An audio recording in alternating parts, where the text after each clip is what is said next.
Toute notre vie est faite de tolérance. On apprend à pardonner les erreurs, les infidélités, les querelles avec nos amis, et on finit par les oublier. Mais ce soir-là, je ne savais pas si je pourrais tolérer ce que j'allais découvrir.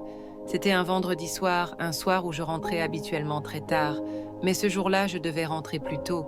Le supermarché allait bientôt fermer et j'avais une liste de courses à faire. Nous devions partir pour le week-end tôt le lendemain matin.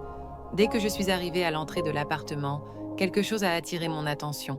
Une chaussure posée près de la porte, mais ce n'était pas la mienne. Je ne la reconnaissais pas. À qui appartenait-elle? Pourquoi était-elle là? Encore plus étrange, la porte était fermée. D'habitude, Simon la laissait entr'ouverte quand il était là. J'ai senti mon cœur battre plus fort. J'ai retenu mon souffle et j'ai avancé doucement, presque sur la pointe des pieds.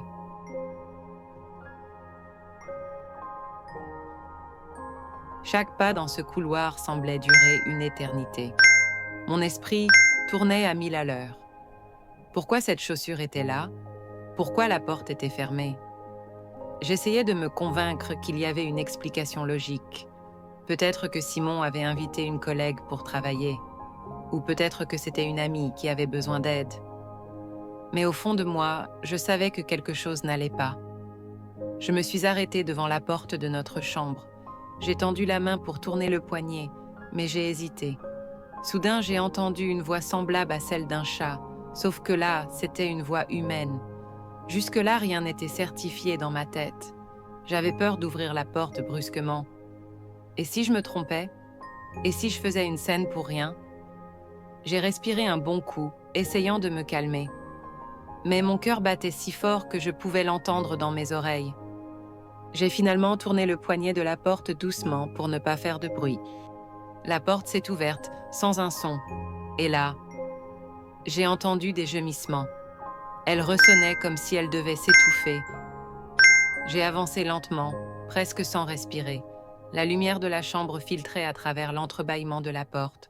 J'ai jeté un coup d'œil à l'intérieur, et c'est là que j'ai vu Simon, mon mari, et Claudel, ma meilleure amie, ensemble, dans notre lit. Je suis restée figée, incapable de bouger, de parler, de penser. Le monde autour de moi semblait s'effondrer. J'ai senti mes jambes fléchir, mais je me suis retenue. Est-ce que je rêve? Est-ce que c'est vraiment en train d'arriver? Puis, Simon m'a vue.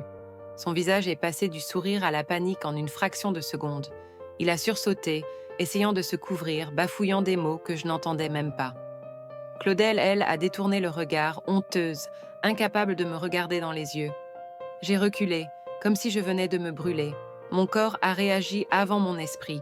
J'ai tourné les talons et j'ai couru. Couru hors de la chambre, hors de l'appartement, sous la pluie qui commençait à tomber.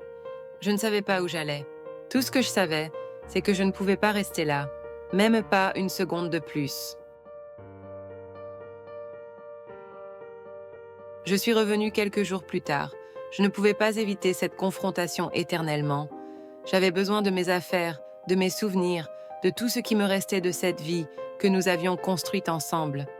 Quand j'ai ouvert la porte, Simon était là. Il avait l'air épuisé, les yeux cernés, comme s'il n'avait pas dormi depuis des jours. Il a essayé de me parler dès qu'il m'a vue. Flora, attends. S'il te plaît, laisse-moi t'expliquer. Expliquer quoi, Simon? Comment tu as décidé de briser notre mariage avec ma meilleure amie? Expliquer comment tu as pu lui faire l'amour comme tu ne m'as jamais fait? Ou comment tu as pensé que je ne découvrirais jamais la vérité? Il a baissé les yeux, incapable de me regarder. J'ai senti une boule de colère monter en moi, mais j'ai serré les poings pour me contenir. Je sais que j'ai tout gâché. Je ne mérite pas ton pardon, mais, s'il te plaît, écoute-moi. J'ai pris une profonde respiration, essayant de garder mon calme. Est-ce que j'avais vraiment envie d'entendre ces excuses? Est-ce que ça changerait quelque chose? Tu as eu des mois pour me parler, Simon, des mois pour être honnête, mais tu as choisi de mentir. Alors non, je ne veux pas t'écouter, pas maintenant. J'ai tourné les talons et je suis allée dans la chambre pour prendre mes affaires.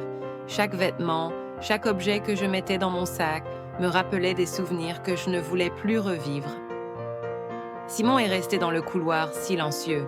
Je sentais son regard sur moi, mais je refusais de croiser le sien. Quand j'ai enfin terminé, je suis passée devant lui sans un mot. Flora, je suis désolé. Je me suis arrêtée, ma main sur la poignée de la porte. Désolée. Un mot si petit pour une trahison si grande.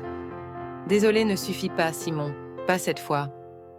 Et je suis partie, laissant derrière moi une vie que je ne reconnaissais plus. Cette nuit a été la pire de ma vie, mais elle a aussi été le déclic dont j'avais besoin. Aujourd'hui, je suis plus forte, plus heureuse, et surtout, je suis libre. Libre de leurs mensonges, libre de leurs choix, libre de vivre ma vie comme je l'entends. Mais il y a une question qui me hante encore. Est-ce que je pourrais un jour leur pardonner? Pas pour eux, mais pour moi. Parce que le pardon, c'est peut-être ça, la vraie liberté.